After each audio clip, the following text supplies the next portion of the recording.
Most franchise brands talk about culture. Kim Gubera, President and CEO of PIRTEK, actually built one. And she'll tell you exactly how she did it, including the moment she stood up at her franchise conference and told her owners something most leaders would have buried. This is a conversation about what it looks like when excellence isn't a core value on a wall, but a standard you're willing to be held to, even when it's uncomfortable. Welcome to Franchise Leader Spotlight. I'm Catherine LeBlanc. This series highlights the leaders shaping franchising today, how they built their careers, what they're focused on now, and what they believe is coming next for the industry. Let's dive in. Brought to you by my podcast host. Today's conversation is with Kim Gubera, who is the President and CEO of PIRTEK. Hey, Kim, welcome. Thank you. Thanks for having me. I'm really excited to talk to you today, and I'm going to jump right in. At PIRTEK, I'm really interested to hear, what are you and your team doubling down on? And if you're successful, what is the end of this year going to look like for you? Okay. Well, we had a fantastic 2025. And so we're just piggybacking on that and honestly repeating a lot of the things that we've already put in place. Yeah, if it's working. Instead of a new strategy all the time. And I think just from the last couple of years, we've really grown our team a lot, and we're starting to see the fruition of that come to light. And so I'm expecting a 2026 year to be amazing. Okay. Well, tell me, what was good about 2025? We sold a lot of units. We added a lot of people to our team. We added the right people, the right franchisees, added some more national accounts to our portfolio. We really are just trying to hit everything on the head to make sure that our franchisees are growing. We're not just growing in number of units, but our franchisees are having the opportunity to grow too. Tell me about how you're approaching your team organization and what is your process to make sure that you're finding the right people for the right seats? It's a great question.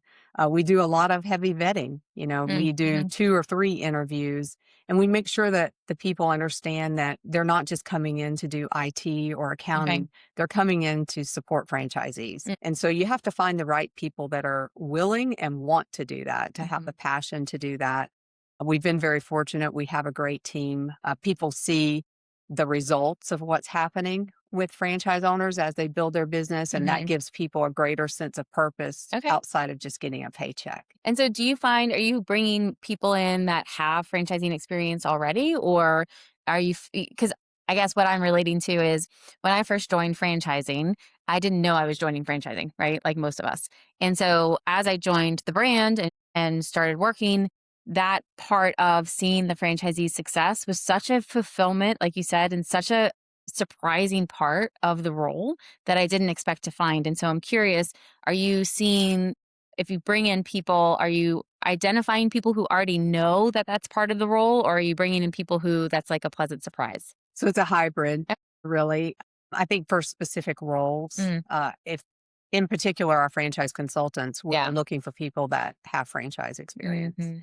But I was even lucky to get a marketing coach that had franchise experience, and she's working directly with franchise owners.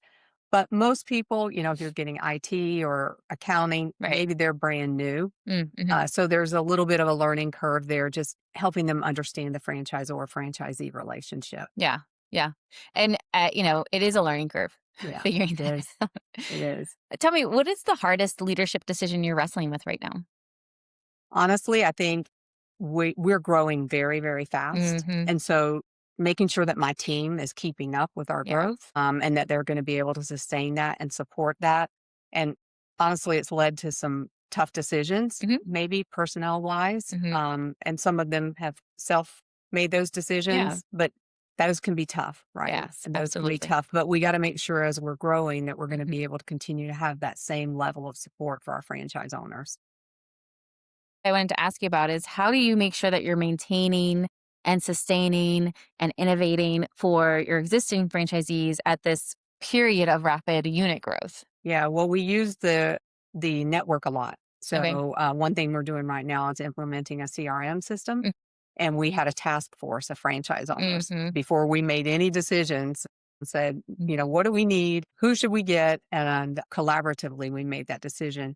And then also leveraging up on the advisory council too. Yes. Okay. And we meet with them every 4 months, and We kind of exchange ideas. We throw out some things we're thinking about and Okay. get their feedback. And then they also bring ideas to the table. And we're constantly doing that at every level. It doesn't Okay. have to be in those two groups. Some of our greatest ideas have come from our franchise owners. Yes, they always do. Yeah. The best ideas do come from the field. And it sounds like you are developing the infrastructure through those groups to get those ideas to continue to funnel up to Yeah. you. Because as you grow, I think that's one of the things that gets lost is when you're smaller, you can have more one-on-one, more feedback sessions, and you're kind of all in it together. And as you grow, that in it together kind of separates because you now have to support and scale that support to an ownership base that is just too big to have that one-on-one Yeah, communication. I have an opinion on that. Okay, I love it. I think that it's actually one of my Mhm. biggest jobs is to make sure that the people on my team have our philosophy Mm. about that so that Mhm. they can continue to push that down at every level.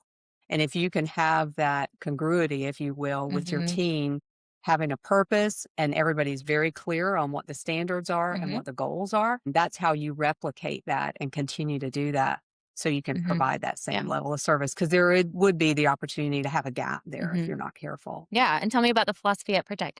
Yeah, so a lot of things, but philosophy wise, we're definitely focused on excellence because we're Okay. considered a premium brand. And everything we do, we want to do with integrity, following our values, following our brand standards. And it's not just with our franchisees, we have the same level of standards with our vendors and Okay. our business partners and our customers, Mhm. obviously.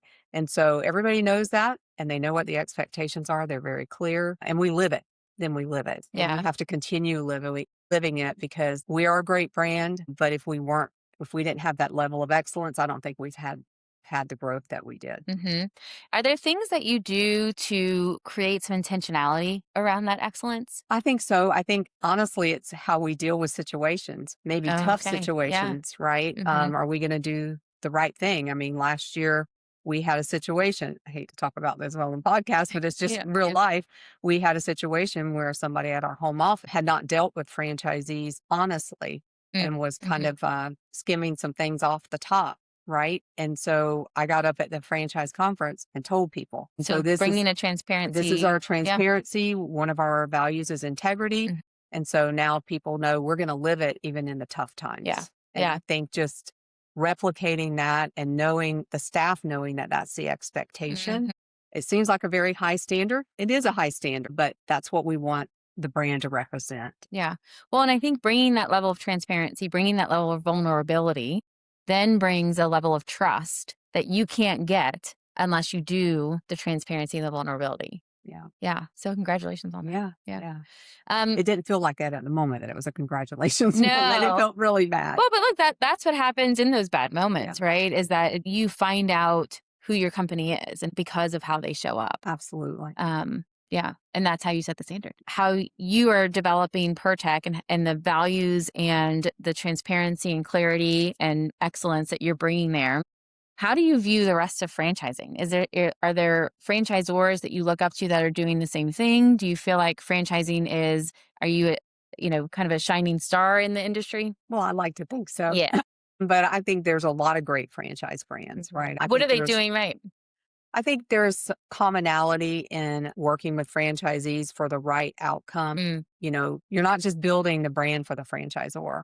And I like to see that it's both. It's an interdependent relationship. mhm. And so I think a lot of people are getting that right. I'm sure there's some that are not. I don't really align myself with those, so I Right. don't really know Yeah. the ins and outs of that. But I know that that's what we're focused on is, Mhm. making sure that both parties are going to benefit, both sides are going to benefit. What do you think some of the things the industry is getting wrong right now are? I see some brands grow too fast. Mhm. And now that's different for everybody. Maybe Yeah. somebody can do 100 units and they're okay with that, Mm, but others maybe don't have the infrastructure yet. You've got to mhm. make sure that you're going to have the infrastructure. And I understand people can't have the infrastructure maybe beforehand, but you got to have it like right in there at Yeah. the right Right. moment because then people aren't going to be able to sustain. And Mhm. so then you would start seeing problems, I think. So I think some people are going really fast Mm, and mhm. maybe don't have the infrastructure to support that. Yeah. Yeah. I think that's fair. But that's an outsider looking in. So, No, I think that's fair. You see, yeah, I think that we are using unit growth as a headline still, that you're seeing that taper off a little bit. yeah, But we are kind of still using that as a barometer of success. correct. And And I don't maybe, think it can be just that. right. You Yeah. need to be seeing other things. You need to see system-wide sales going up. You Mm, need to see profitability being in play, right. good unit economics. So Hmm. there's a lot to it. Yeah. Well, I'd love to hear a little bit about how you got to this point as far as your philosophies on leadership, your philosophies on, how you're leading the PIRTEK team in that value of excellence. Is there a time or a moment in your career that really helped you define your leadership style? I don't think there would be one moment. It's Hmm. been a culmination, I think.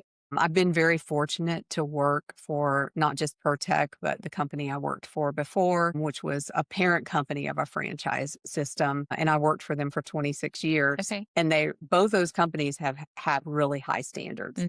And so I've seen it in play and in action. And it aligns with my personal morals. And Hmm. so that matters to me as Mm. well. Yeah. That I wouldn't want to be part of an organization that didn't operate that way. Mm-hmm. So I think that's formed it. And there have been people, that have come in. I've definitely have mentors and coaches Yeah. that have helped me refine some of those things, Hmm. that because everybody has development areas, Oh, absolutely. right? Yeah. Yeah. And speaking of that, is there a lesson that you kind of learned earlier in your career that you see you coming back to again and again? I think treating people correctly. Mm. So I've been fortunate to have a lot of great supervisors, bosses, if you will. Yeah. But I had one many, many, many years ago that when they would get frustrated, they would yell Hmm. at everybody. And so I know it sounds so crazy, but that really stuck with me like, Mm. okay, I'm not ever going to do that. Yes. Sometimes you learn what you don't want to do Yes, I'm from not ever going to people. do that because Yes. outside of that, they were a great leader, but they would just snap. And it kept me on edge, Mm. and I thought, "I don't ever want anybody to feel like that, Right. because of some way that I react." Right. Yeah. No, and that makes sense. And again, sometimes it's what you learn what not to do as much as you learn what Yeah, to do. and I think you take a little bit from everybody along the way, Mhm. good and bad, Yeah. right? Well, so obviously you are building what is in rocket ship growth right now. If you had a crystal ball and could see 10 years into the future, what do you think the future looks like for you and for PIRTEK? Well, I think it continues to look bright, still have a lot of room to grow here in the Mm. US. Mm. We also have the rights to Canada and Mexico. And so it would involve that and Yeah. expanding into those countries. And I think still, hopefully, still having some of the franchisees that I have today, because I like the longevity Yeah. of that, Yeah. as well. In fact, my number one franchise owner is still a franchisee today, 28 years later. Okay. And so we take some pride in that. And then just seeing them be successful, Hmm. having come from another brand, I often tell a story. The company that services our landscaping at our building is the brand that I came from. And I wouldn't use anybody else Yeah. but them. But I know that owner from when he started the business with his dad. Hmm. And so I think just seeing the PIRTEK owners like that we're selling today get to that level of Um, having grown their business hmm. and reach their financial goals, right? Hmm. So Yeah. Yeah. I love that. Tell me, where do you see the future of franchising heading? I think there's a lot of room for continued expansion, and that I Mm. guess the numbers Hmm. back that up. I think it's really good to see underrepresented people Hmm. Hmm. coming more to the front and getting an opportunity to have that American dream fulfilled too. And I think the IFA and others have done a really good job of promoting that. Mm. And I think we'll continue to see a lot of growth in that area. Mm. And I think that's exciting. I've seen that in my brand even change. The faces have Yeah. changed. And I think that's a really great thing to Yeah. see. Yeah, for sure. And what do you think franchising needs more of today? Well, wow, that's a big question. I don't know that I can answer that one. That's okay. I don't know that I Yeah. know that. I think a lot more maybe of people doing the right thing. And I Mm. think there's Yeah. already a lot of great people doing that. Mhm. If there was one thing that you would advise a CEO coming into a new brand or a new CEO coming into a brand on, and maybe they were new to franchising, what would be kind of the top three things, tips that you would give them? Well, I would observe before I changed Mm. anything. I would get to know my franchisees. That's something that I did in 2019 is I went and saw every one of my franchisees in person. Yeah. What did Uh, that do for you? life-changing. Yeah. Because it gave me the history of them. It built some credibility with them. And I just talked about this yesterday in a session that I was in because PIRTEK was a case study. We needed to work on our culture a little bit, and it gave me an opportunity to do that. I just learned a ton from that. I continue to see franchisees a lot. I've done 215 site visits, and I like that time because I get one-on-one with them, and you get a chance to tell them, great job. Look what you built here, and give them some recognition for what they've done. The third thing is I would say get the right people around you because it's not a one-man show. And Yeah. CEOs that think that, I don't think will do well. Yeah. Yeah. It takes a village. Yeah, Right? it does. Yeah. It takes a village to support the village. Yeah, and I have a great team. I have a great senior team. We're in lockstep, and that it's also fun when you Yeah. have that, right? Yeah. It's a lot more fun. Well, and as the leader, how do you make sure to develop that culture of trust and the culture of, we're going to be in lockstep? I think we communicate a lot. Probably we have a lot of meetings. Yeah. They're probably like, can we quit having meetings? But I share a lot of what's going on. I don't keep that to myself. By nature, I'm quite introverted. Okay. So I have to work at it, but I do care about people, and I try to make sure that that shows as well because outside of business, people also want to feel like you care about them, their future, and then just them as a person. Yeah. Yeah. Yeah, for sure. Well, Kim, that was fantastic. Thank you so much for joining us today. All right. Thank you very much for the opportunity. Brought to you by my podcast host.